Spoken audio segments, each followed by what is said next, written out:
শেরপুর পৌর শহরের রাজ crockeries and gift শপের এলইডি স্ক্রিনে বাংলাদেশ ছাত্রলীগ জয় বাংলা জয় বঙ্গবন্ধু এমন লেখা ভেসে ওঠে।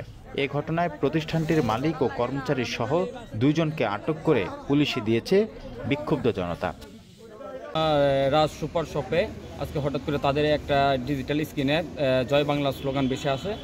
তারপর তাৎক্ষণিকভাবে আমাদের ছাত্রদল তাৎক্ষণিকভাবে আমরা সেখানে যাই, সেখানে যে তাৎক্ষণিকভাবে তো আমরা প্রতিরোধ গড়ে তুলি।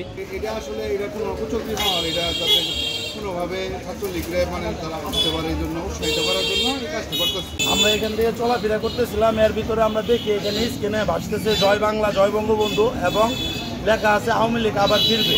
আজকে রাত সন্ধ্যায় 0 পয়েন্টের নিউ মার্কেট রাজ কুকার সুপারিজে ছাত্রলীগের বিলবোর্ডে ছাত্রলীগের জয় বাংলা স্লোগান দিয়ে একটা শিরোনামে বারবার বিলবোর্ড ছিল।